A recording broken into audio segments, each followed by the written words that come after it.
अस्सलाम वालेकुम। जैसा कि हमने प्रीवियस 2 लेक्चर्स में प्रोबेबिलिटी और सेट्स के बारे में देखा, उसी सिलसिले में यह हमारा सेट थ्योरी एंड प्रोबेबिलिटी से रिलेटेड थर्ड लेक्चर है या थर्ड पार्ट कह सकते हैं आप। हमने इससे प्रीवियस लेक्चर में यानी सेकंड पार्ट में सेट्स के बारे में देखा। सेट्स क्या होते हैं, सबसेट्स क्या होते हैं, infinite sets, finite sets, universal set क्या होता है, ये सारी इंफॉर्मेशन हमने वहाँ पर देखी और कुछ इंपॉर्टेंट पॉइंट्स भी हाईलाइट किए वहाँ पर, जैसा कि हर सेट अपना ही सबसेट भी होता है और सेकंड पॉइंट कि एम्प्टी सेट हर सेट का सबसेट होता है और तीसरा पॉइंट कि यूनिवर्सल सेट के अंदर तमाम सबसेट्स होते हैं, यानी वो फादर ऑफ ऑल सेट्स होता है, सबसे बड़ा सेट होता है।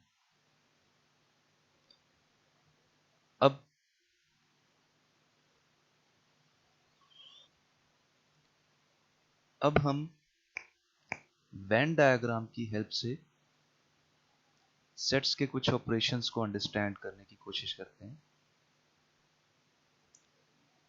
सबसे पहले वेन डायग्राम। वेन डायग्राम होती क्या है? वेन डायग्राम बेसिकली एक रेक्टेंगल है, जैसे आपके सामने ये बना हुआ है, और उसके अंदर डिफरेंट सेट्स हैं। अब ये जो रेक्टेंगल है, ये जो बॉक्स बना हुआ है, ये बेसिकली शो कर रहा है यूनिवर्सल सेट को, स्पेस को। अब फॉर एग्जांपल हम कहते हैं कि हमने यूनिवर्सल सेट लिया, पूरी दुनिया जितनी भी अर्थ है सारी यूनिवर्सल सेट में ले ली, उसमें जो कुछ भी है वो सारा यूनिवर्सल सेट में आ गया। फिर हमने दो सेट बनाए, set A, set B. Set A बनाया हमने तमाम बर्ड्स का, जितने भी परिंदे हैं, और सेट बी बनाया हमने तमाम एनिमल्स का, जितने भी जानवर दुनिया में। अब कॉमन सेंस की बात है कि दुनिया में सिर्फ ये दो ही क्रिएचर्स तो नहीं है, सिर्फ बर्ड्स और एनिमल्स तो नहीं है, और भी बहुत सी चीज़ें। तो ये जो बॉक्स है, इस बॉक्स में जो बाकी की खाली जगह है वो उन बाकी की चीज़ों को शो कर रही है, और ये जो दो सर्कल हैं ये सिर्फ अपनी रिस्पेक्टिव एलिमेंट को, यानी ए जो है वो बर्ड्स को और बी जो है वो एनिमल्स को शो कर रहा है। तो ये एक वेन डायग्राम है जिसमें हम स्पेस के अंदर जो सब सेट्स हैं उसके, क्योंकि मैंने पहले बता दिया था पिछले लेक्चर में कि तमाम सेट्स स्पेस के, या जिसे हम यूनिवर्सल सेट कहते हैं, उसके सब सेट्स होते हैं। तो इसी तरह ये जो सेट ए और सेट बी है, ये भी इस यूनिवर्सल सेट का, ये जो बॉक्स है इसके सब सेट्स हैं। तो ये एक वेन डायग्राम। अब हम यहाँ पर कुछ ऑपरेशंस देखते हैं सेट से रिलेटेड, इसी वेन डायग्राम की हेल्प से। फर्स्ट ऑपरेशन क्या होता है सेट्स के साथ? That is union of two sets. अब ये यूनियन क्या चीज है? यूनियन मीन्स कि आपने दोनों सेट्स को कंबाइन कर देना है, कलेक्टिव कर देना है, मिला देना है। लेकिन एक बात माइंड में रखनी है, जैसे मैंने शुरू में बताया था, वो डिस्टिंक्ट ऑब्जेक्ट वाली बात, कि कंबाइन करते वक्त दोनों सेट्स में अगर कोई एलिमेंट रिपीट हो रहा है उसे सिर्फ एक दफा लिखेंगे। तो फॉर एग्जांपल यहाँ पर जो वेन डायग्राम बनी हुई है, इसमें यूनिवर्सल सेट, ये जो बॉक्स है, इसके अंदर दो सेट्स हैं, set A and set B. हमने उन दोनों को मिला दिया, और ये जो ब्लू कलर्ड एरिया है सेट ए का भी और बी का भी, ये दोनों मिलके अब एक नया सेट बन गया। उस सेट का नाम क्या है? A union B. तो सेट ए और सेट बी को कंबाइन करने से एक नया सेट बना जिसका नाम है ए यूनियन बी। अब ये जो नया सेट बना ए यूनियन बी, इसके अंदर जो एलिमेंट्स होंगे वो सेट ए और सेट बी दोनों के मिला के टोटल एलिमेंट्स होंगे। मगर इस नए सेट का, जो ए यूनियन बी का सेट बना है, इसका हर एलिमेंट या तो सेट ए से बिलोंग कर रहा होगा या सेट बी से बिलोंग कर रहा होगा। तो ये सेट्स का यूनियन है जिसमें हम सेट्स को कंबाइन कर देते हैं। ये इसका फर्स्ट ऑपरेशन है। Second, intersection of two sets. अब इंटरसेक्शन में हम क्या करते हैं, जैसे कि ये वेन डायग्राम आपके सामने बनी हुई है, इसमें सेट ए और सेट बी, इन दोनों में जो कॉमन है, ये जो सेंटर वाला एरिया जो डार्क ब्लू है, ये आपका इंटरसेक्शन है इन दोनों सेट्स का। यानी इंटरसेक्शन क्या होता है? दोनों सेट्स के कॉमन एलिमेंट्स जो होते हैं उन्हें हम इंटरसेक्शन कहते हैं। और इंटरसेक्शन को हम उल्टे यू की सूरत में उसका सिंबल, जैसे कि यहाँ पर हाईलाइट हुआ है, ए इंटरसेक्शन बी, ये उल्टा यू, ये इंटरसेक्शन का सिंबल है। ठीक है। और ये वो पार्ट होता है, ये वो एलिमेंट्स हैं जो दोनों सेट्स में कॉमन होते हैं। तो सेट ए और सेट बी के इंटरसेक्शन से एक नया सेट बनेगा जिसे हम क्या कहेंगे? A intersection B. अब ये जो नया सेट बना, इस सेट के अंदर जो एलिमेंट्स होंगे वो एलिमेंट्स ए में भी मौजूद होंगे और बी में भी मौजूद होंगे एट ए टाइम। क्योंकि हमने ये जो सेट बना, ये जो इंटरसेक्शन किया, इंटरसेक्शन करके जो नया सेट बनाया, ये बेसिकली दोनों ए और बी सेट्स में से कॉमन एलिमेंट्स को निकाल के बनाया। तो इसका मतलब है कि जो ए इंटरसेक्शन बी, ये जो नया सेट बनेगा, इसमें जो एलिमेंट्स हैं उसका हर एलिमेंट सेट ए में भी मौजूद होगा और सेट बी में भी मौजूद होगा। तो ये सेकंड ऑपरेशन है सेट्स का, इंटरसेक्शन ऑफ टू सेट्स। उसके बाद थर्ड वन है जिसे हम कहते हैं डिफरेंस। अब डिफरेंस ऑफ टू सेट्स में क्या होता है? फॉर एग्जाम्पल, हमारे सामने एक वेन डायग्राम है जिसमें बॉक्स बना हुआ है। बॉक्स किसको शो कर रहा है? यूनिवर्सल सेट को, बड़े सेट को, और उसके अंदर दो सबसेट्स हैं, A and B.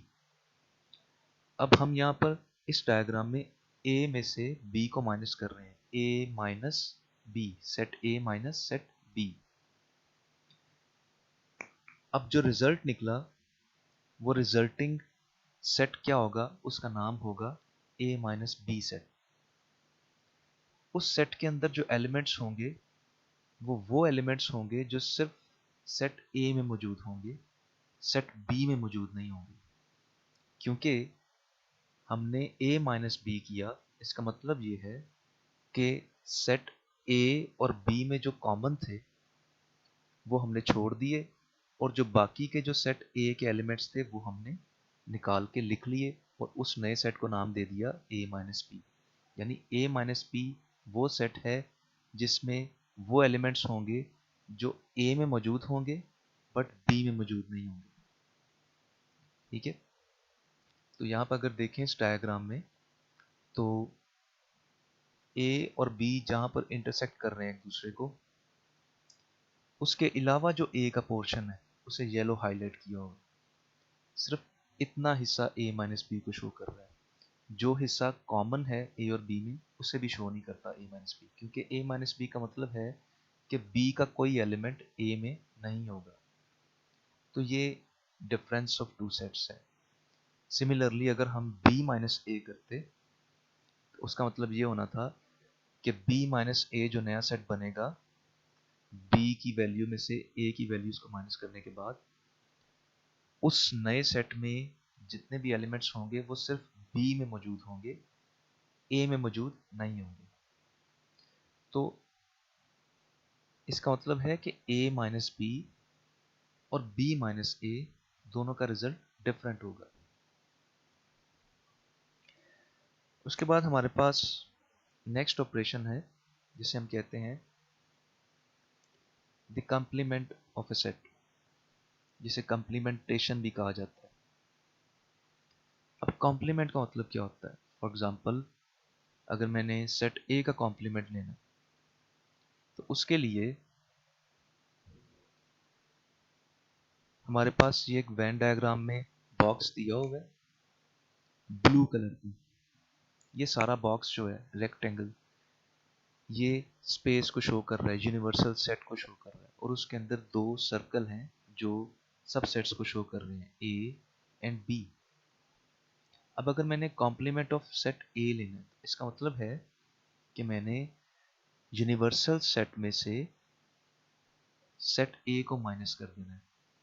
Universal set आपको याद होगा, मैंने प्रीवियस लेक्चर में बताया था कि उसे डिनोट किया जाता है कैपिटल एस से। तो अगर मैंने कॉम्प्लीमेंट ऑफ सेट ए निकालना है तो इसका मतलब है कि एस माइनस ए। तो इसका मतलब है कि जब यूनिवर्सल सेट में से हम ए सेट को माइनस करेंगे तो जो रिजल्टिंग सेट आएगा हमारे पास, जिसे हम एस माइनस ए कह सकते हैं या ए कॉम्प्लीमेंट कह सकते हैं, उस सेट्स में जो एलिमेंट्स होंगे वो ए में मौजूद नहीं होंगे, क्योंकि एस में से ए को माइनस किए, एस माइनस ए। तो रिजल्टिंग जो सेट होगा उसमें जो एलिमेंट्स होंगे वो एस में तो होंगे, यानी यूनिवर्सल सेट में तो मौजूद होंगे, बट ए में मौजूद नहीं होंगे। बिल्कुल उसी तरह जैसे ऊपर हमने ए में से बी को माइनस किया, तो जो रिजल्टिंग सेट हमारे पास आया ए माइनस बी, उसमें जो एलिमेंट्स थे वो ए में तो मौजूद थे बट बी में नहीं थे। इसी तरह जब हम एस में से ए को माइनस करेंगे, एस माइनस ए, तो जो रिजल्टिंग हमारे पास ए कॉम्प्लीमेंट का सेट आएगा उसमें जितने भी एलिमेंट्स होंगे वो यूनिवर्सल सेट का पार्ट तो होंगे बट वो सेट ए में मौजूद नहीं होंगे। इसी तरह हम कॉम्प्लीमेंट ऑफ बी भी निकाल सकते हैं, यानी एस में से बी को माइनस कर दें। अब अगर यहाँ पर देखें तो इस डायग्राम में कॉम्प्लीमेंट ऑफ सेट ए लिया गया है। इसका मतलब है कि यहाँ पर जो ब्लू शेडेड एरिया है वो हमारे पास स्पेस है जिसे हम यूनिवर्सल सेट कह सकते हैं, और ये जो ए था उसे वाइट कर दिया, यानी ए के पोर्शन के अलावा जितना भी ब्लू एरिया है वो सारा हमारा क्या होगा, कॉम्प्लीमेंट ऑफ सेट ए। यानी ए के एलिमेंट्स के अलावा बाकी के तमाम एलिमेंट्स जितने भी स्पेस में मौजूद हैं वो सारा क्या होगा, कॉम्प्लीमेंट ऑफ सेट ए में आएंगे एलिमेंट्स, वो वाले सारे।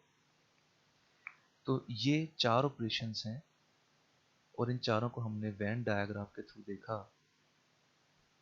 और वेन डायग्राम में लाजमी नहीं है कि सिर्फ दो सेट्स ही हों, दो से ज़्यादा सेट्स का कॉम्बिनेशन भी हो सकता है, लेकिन यहाँ पर for the sake of simplicity हमने दो सेट्स लिए ताकि आसानी से समझ आ जाए।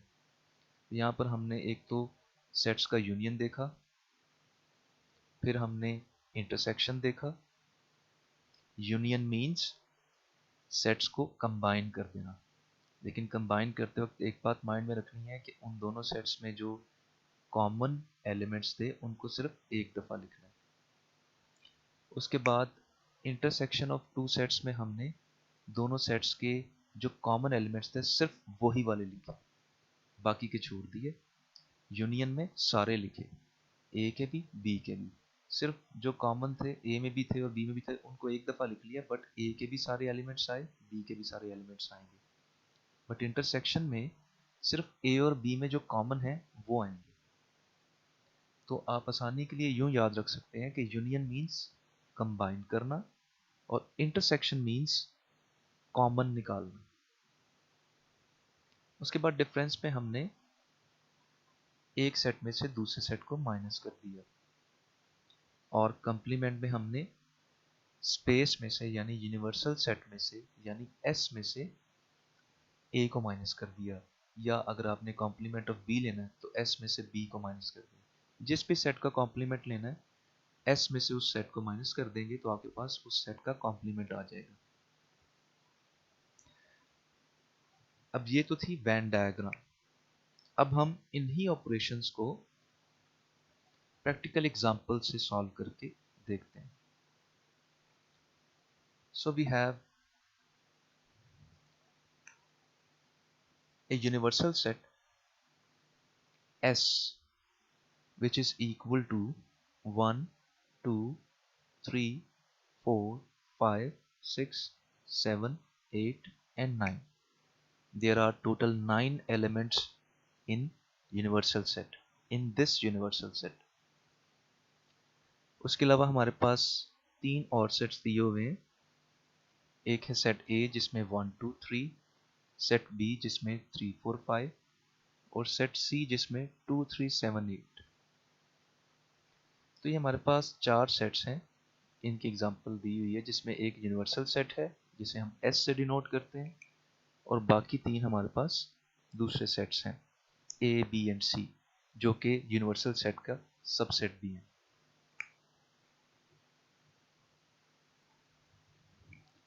अब हम वही ऑपरेशंस जो हमने वेन डायग्राम में देखे वो यहाँ पर इन सेट्स पे अप्लाई करते हैं। सबसे पहले हम यूनियन की बात करते हैं। हमने A यूनियन B फाइंड करना है। अब जैसे कि आपको याद होगा कि मैंने आपको बताया था कि यूनियन का मतलब है कंबाइन करना। तो अब हमने बेसिकली सेट A और सेट B को कंबाइन करना है। अब इसे कंबाइन करने के लिए अगर हम सेट A देखें उसमें एलिमेंट्स हैं 1, 2, 3 और सेट B में जो एलिमेंट्स हैं दैट आर 3, 4 एंड 5। अगर हम इन्हें कंबाइन करें तो 1, 2, अब आपको याद होगा मैंने बताया था कि डिस्टिंक्ट ऑब्जेक्ट्स होने चाहिए किसी भी सेट में। तो अगर हम A यूनियन B का सेट बना रहे हैं तो उसमें कोई भी नंबर रिपीट नहीं होना चाहिए। तो ये 3 जो है ये सेट A में भी है और सेट B में भी है। तो हम इस 3 को सिर्फ एक बार लिखेंगे कंबाइन करते वक्त। तो यहाँ पर 1, 2, 3 एंड 4, 5। तो ये हमारे पास A यूनियन B एक नया सेट आ जाएगा जो A सेट और B सेट को कंबाइन करने से आया। इसी तरह B यूनियन A, इसमें भी हमने क्या किया, सेट B और सेट A को कंबाइन कर दिया। तो क्योंकि दोनों को कंबाइन कर रहे हैं तो जो A यूनियन B में एलिमेंट्स होंगे वही एलिमेंट्स B यूनियन A में भी होंगे। तो यहाँ पर B यूनियन A में भी 1, 2, 3, 4 एंड 5 वही एलिमेंट्स हैं जो कि A यूनियन B में है। तो ये जो A और B के दरमियान U का सिंबल है ये बेसिकली यूनियन को शो करता है। U stands for union. और आपको याद होगा मैंने इंटरसेक्शन के लिए बताया था कि आप उल्टा U लिखते हैं, लेकिन यहाँ पर जो सिंपल U है ये यूनियन को शो कर रहा है। इसी तरह अगर हम A यूनियन C फाइंड करना चाहें तो सेट A में 1, 2, 3 और सेट C में 2, 3, 7, 8। तो अब 1, 2, 3, 2, 3 रिपीट हो रहा है, एक ही दफ़ा लिखेंगे 7, 8। तो 1, 2, 3, 7, 8। सेट A और सेट C को कंबाइन करने से हमारे पास resulting set A union C आया जिसमें एलिमेंट्स हैं 1, 2, 3 एंड 7, 8। उसके बाद अगर हम C यूनियन A फाइंड करें तो जैसे कि मैंने पहले बताया कि A यूनियन B और B यूनियन A एक ही चीज़ होगा, इसी तरह A union C and C union A same होगा। तो इन दोनों के एलिमेंट्स सेम होंगे। उसके बाद B union C। B union C में हम B और C के एलिमेंट्स को कंबाइन करेंगे। अब B में है 3, 4, 5 और सी में है 2 3 7 8। इसका मतलब है 3 जो है दोनों में कॉमन है, तो हम इसे एक दफ़ा लिखेंगे और बाकी के सारे एलिमेंट्स एज इट इज़ आ जाएंगे, सेट सी के भी और सेट बी के भी। तो सीक्वेंस कुछ यूँ बनेगा 2 3 4 5 7 8। यहाँ पर B union C is equal to 2 3 4 5 and 7 8। तो ये हमारे पास B यूनियन C सेट आ गया। इसी तरह जब हम C यूनियन B फाइंड करेंगे, तो एज यू नो कि B यूनियन C और C यूनियन B दोनों के एलिमेंट्स सेम रहेंगे। तो यहाँ पर C यूनियन B में भी 2 3 4 5 एंड 7 8, क्योंकि हम दोनों सेट्स को कंबाइन कर रहे हैं। तो B को C से कंबाइन कर लें या C को B से कंबाइन कर लें, एक ही बात है। फॉर एग्जाम्पल, मैं और मेरा एक फ्रेंड आपस में मिलते हैं, तो हम दो लोग ही हैं, वो मुझसे मिलने आए या मैं उससे मिलने जाऊं, बात एक ही है। उसके बाद नेक्स्ट है इंटरसेक्शन, जो सेकंड ऑपरेशन था। अब अगर हम A इंटरसेक्शन B फाइंड करना चाहें, इंटरसेक्शन के लिए ये सिंबल यूज होता है जो A और B के सेंटर में है, इसे हम कैप भी कहते हैं। ये जो यूनियन का सिंबल होता है इसे हम कप कहते हैं, और ये जो इंटरसेक्शन का सिंबल होता है इसे हम कैप भी कह सकते हैं। वैसे आम जुबान में से उल्टा यू कह के याद रख लें। A इंटरसेक्शन B, इसका मतलब ये है कि सेट A और सेट B में जो कॉमन एलिमेंट्स हैं सिर्फ वो वाले आपने लेने हैं। और अगर हम ऊपर जाएं तो सेट A और B में 1 2 3 एंड 3 4 5, इनमें सिर्फ 3 कॉमन है। इसका मतलब है कि A इंटरसेक्शन B सिर्फ एक एलिमेंट का सेट है जिसमें सिर्फ 3 होगा। सिमिलरली अगर A और B में 3 कॉमन है, तो B और A में भी 3 ही कॉमन होगा। तो A इंटरसेक्शन B या B इंटरसेक्शन A, बात एक ही है। जैसे A union B and B union C same है, उसी तरह A intersection B and B intersection A same होगा। Next A intersection C। अब A के एलिमेंट्स हैं 1 2 3, C के एलिमेंट्स हैं 2 3 7 8। तो अगर आप इनमें से कॉमन देखें तो कौन से होंगे? 2 A में भी है और C में भी है, 3 A में भी है, C में भी है। इसका मतलब है कि A इंटरसेक्शन C में दो एलिमेंट्स होंगे विच इज 2 एंड 3। तो A intersection C is equal to 2 and 3, and similarly C intersection A is equal to 2 and 3, क्योंकि वो ही कॉमन रहेंगे, चाहे AC में देख लें चाहे CA में देख लें। उसके बाद B इंटरसेक्शन C। अब सेट B में 3 4 5 एलिमेंट्स और सेट C में 2 3 7 8। तो 3 4 5 और 2 3 7 8 में सिर्फ एक ही लेटर, सिर्फ एक ही डिजिट कॉमन है विच इज 3।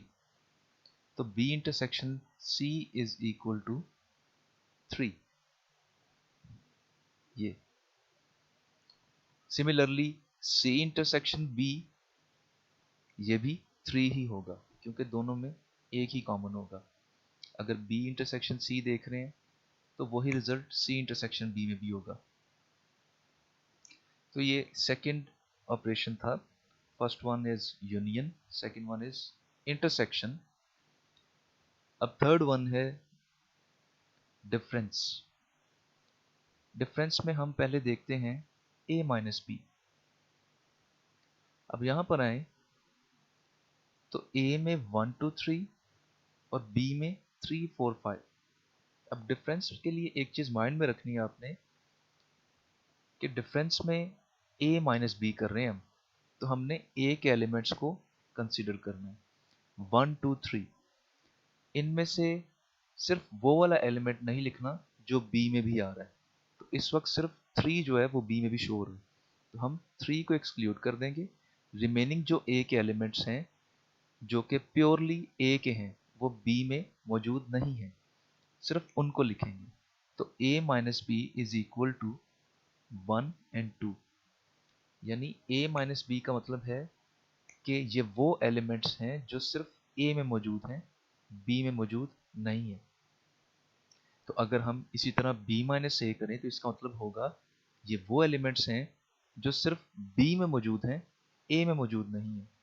तो अगर हम b माइनस ए देखें तो b में 3 4 5, अब इन तीनों में से 3 जो है वो a में भी है, तो इसे हम स्किप कर देंगे और रिमेनिंग 4 5 ले लेंगे। तो b minus A is equal to 4 5। तो यहाँ पर b minus A is 4 5 and a minus B is 1 2। तो इसको यूनियन और इंटरसेक्शन वाले रूल के अकॉर्डिंगली सेम नहीं करना। a union b and b union a same होता है, a intersection b and b intersection a same होता है, but a minus B and b minus a ये डिफरेंट होगा, इसलिए इनको सेपरेट करना। उसके बाद a माइनस सी, अगर हम सेट a में जाएं तो वहां पर 1 2 3 और सेट c में 2 3 7 8। तो सेट a के जो 3 एलिमेंट्स हैं, क्योंकि हम a माइनस सी कर रहे हैं तो इसलिए हम a के एलिमेंट्स को लेंगे। सेट a के जो एलिमेंट्स हैं उनमें से सिर्फ 1 ऐसा है जो c में नहीं है, तो हम a माइनस सी में 1 लिख देंगे। तो a माइनस सी का मतलब ये वो एलिमेंट है जो सिर्फ सेट a में मौजूद है, सेट c में मौजूद नहीं है। और अगर हम c माइनस a करें तो c में 2 3 7 8। अब इस 2 3 7 8 में से a के अंदर 7 और 8 अवेलेबल नहीं है, 2 और 3 अवेलेबल है। तो इसलिए c के एलिमेंट्स जो 4 हैं इनमें से सिर्फ 7 और 8 ऐसे एलिमेंट्स हैं जो कि a में नहीं है। तो हमारा c माइनस a 7 और 8 होगा। तो ये c minus A is equal to 7 and 8। उसके बाद b minus C, b minus C में b में 3 4 5, c में 2 3 7 8। अब 3 b में भी अवेलेबल है और c में भी अवेलेबल है, इसलिए हम 3 को स्किप कर देंगे, सिर्फ 4 5 ले लेंगे। तो b minus C is equal to 4 and 5। उसके बाद c माइनस बी, अब c के कौन से एलिमेंट्स हैं जो b में नहीं हैं, तो वो 2 3 7 8 में से सिर्फ 2 7 एंड 8 ये b में मौजूद नहीं है, 3 b में अवेलेबल है। तो हमारा जो c माइनस बी है that is equal to 2 7 and 8। तो यहाँ पर c minus A is equal to, sorry एक मिनट,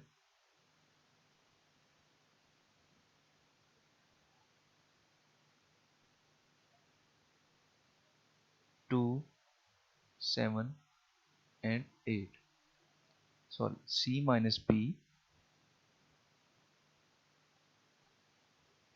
2 7 एंड 8, ठीक है। तो ये डिफरेंस है।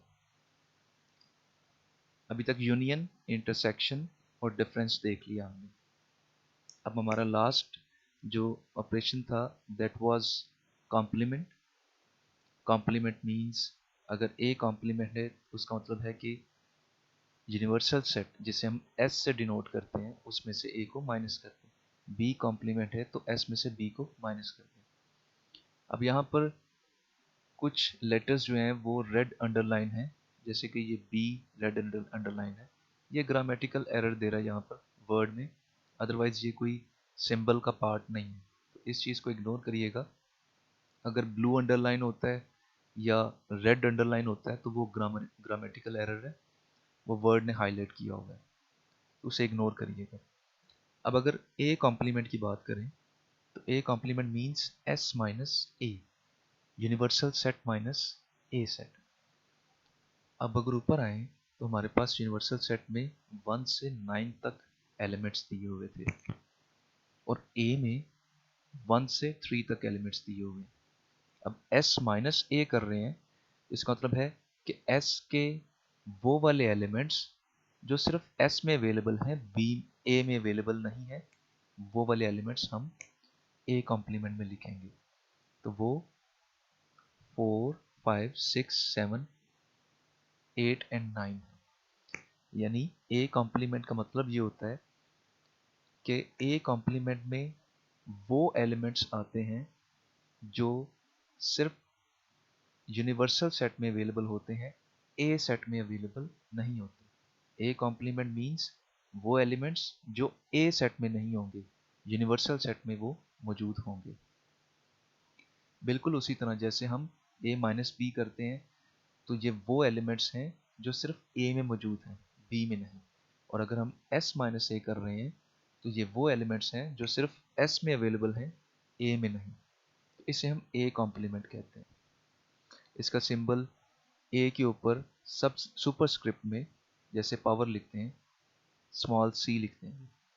या इसका एक और भी सिंबल होता है कि ए के ऊपर आप एक हॉरिजॉन्टल लाइन लगा देते हैं। जैसे हम अक्सर जब एवरेज कैलकुलेट करते हैं तो एक्स बार, इसी तरह ए बार शो करता है ए के कॉम्प्लीमेंट को। उसके बाद बी कॉम्प्लीमेंट मीन्स के यूनिवर्सल सेट में से बी सेट को माइनस कर दिया। अब यहाँ पर यूनिवर्सल सेट में हमारे पास 1 2 से लेकर 9 तक एलिमेंट्स हैं और बी में 3 4 5 है। तो एस माइनस बी कर रहे हैं, इसका मतलब है कि एस में से वो वाले एलिमेंट्स को इग्नोर कर देंगे जो बी में भी अवेलेबल हैं। वो कौन से हैं? 3 4 5, और बाकी वाली ले लेंगे 1 2 6 7 8 9। तो एस माइनस बी या बी कॉम्प्लीमेंट इज 1 2 6 7 8 9। उसके बाद सी कॉम्प्लीमेंट में एस माइनस सी करना है। तो यहाँ पर एस में 1 से 9 तक और सी में 2 3 7 8। तो हम 2 को इग्नोर कर देंगे, 3 को इग्नोर कर देंगे, 7 और 8 को इग्नोर कर देंगे। तो रिमेनिंग 1 4 5 6 9। तो ये हमारे पास सी कॉम्प्लीमेंट आ जाएगा। तो C complement is equal to 1 4 5 6 and 9।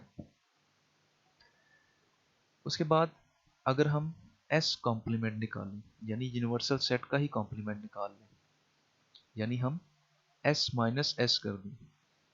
जैसे सी कॉम्प्लीमेंट का मतलब था S minus C, B complement का मतलब S minus B, A complement का मतलब एस माइनस ए। तो एस कॉम्प्लीमेंट क्या होगा? S minus S. और अगर हम एस में से एस की वैल्यूज निकाल दें तो रिमेनिंग क्या बचेगा हमारे पास? जीरो। कुछ जीरो नहीं लिखेंगे, वो एम्प्टी सेट होगा, नल सेट। यानी ये वो सेट होगा, एस कॉम्प्लीमेंट का सेट वो सेट है जिसमें कोई भी एलिमेंट नहीं है। और जिसमें कोई भी एलिमेंट नहीं होता उसको हम एम्प्टी सेट कहते हैं या नल सेट कहते हैं। और उसका सिंबल ये था, यानी जीरो के ऊपर एक वर्टिकल लाइन। तो S complement is equal to empty set या नल सेट। उसके बाद ए इंटरसेक्शन बी कॉम्प्लीमेंट, यानी बी कॉम्प्लीमेंट जो हमने फाइंड किया ऊपर, ये वाला 1 2 6 7 8 9, और ए सेट, इन दोनों का इंटरसेक्शन, यानी इन दोनों में जो कॉमन है वो क्या होगा? अब 1 2 6 7 8 9 और ए में जाएं 1 एंड 2, यानी 1 2 ए में भी है और बी कॉम्प्लीमेंट में भी है। तो basically A intersection B complement is equal to 1 and 2। और इसको बताने का मकसद ये है कि A intersection B complement is also equal to a minus B. अगर हम a माइनस बी को देखें तो यहाँ पर a माइनस बी हमारे पास 1 एंड 2 ही दिया हुआ है। तो अगर यहाँ पर आपके पास दिया होता b इंटरसेक्शन a कॉम्प्लीमेंट, तो वो क्या होना था, b माइनस a के इक्वल होना था। अगर यहाँ दिया होता a इंटरसेक्शन c कॉम्प्लीमेंट, तो वो a माइनस c के इक्वल होना था। तो ये एक रूल माइंड में रखिएगा कि किसी भी सेट को अगर इंटरसेक्ट करें किसी दूसरे सेट के कॉम्प्लीमेंट के साथ, तो उनका डिफरेंस आ जाता है। तो ये हमारे पास कुछ इसके सेट के ऑपरेशंस थे 4, जिन्हें हमने वेन डायग्राम के थ्रू भी देखा और प्रैक्टिकली एग्जांपल के थ्रू भी एनालाइज किया। इसको आप गो थ्रू करिएगा और कोई प्रॉब्लम हो तो आप पूछ सकते हैं ईमेल के थ्रू।